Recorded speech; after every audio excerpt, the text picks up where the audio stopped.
Hello there. So have you come across people claiming that the government bought the media for $55 million to shut up and toe the company line? And you've been sitting there going, yeah, right. First of all, the value of media in this country has got to be more than $55 million. Secondly, do you know what they actually spend that money on or how that money is being spent? Because I do, and it's actually really easy to find. You see, it's all available here at the New Zealand On Air website because they're the ones in charge of distributing the fund. Now, the $55 million is being spread over 3 to 4 years, so it's not one lump sum payment and it doesn't go directly to the media that you might think it goes to.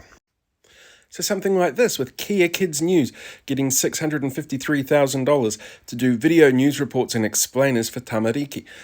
That does not strike me as the kind of thing that's really government propaganda, as well as things like The Voice for Tangaroa, which is all about stories about the ocean, and Te Reo Māori fluent shows which explore Aotearoa through the lens of rangatahi with a current affairs edge. Again, not government propaganda.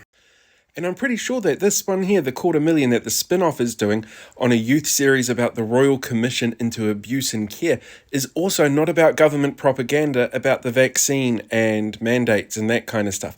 And News to Me, which is formerly Kids Korero that TVNZ and TVNZ2 and Radio New Zealand did as like a co-production thing, which is a podcast and video series about current affairs for 10 to 14-year-olds. Again, hardly going to be hard-hitting propaganda.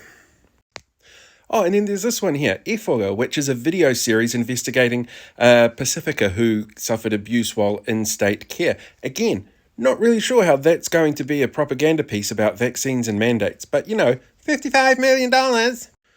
Okay, so this one here about people who live on the Alpine fault line, that is so obviously going to be about vaccines and mandates and big government cover-ups and all that kind of stuff. The government has obviously paid the media so much money to do $166,000. Jesus, that's like a tenth of the price of a house these days.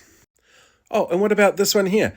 It's a multimedia project talking about the $200 million Provincial Growth Fund project in the Eastern Bay of Plenty.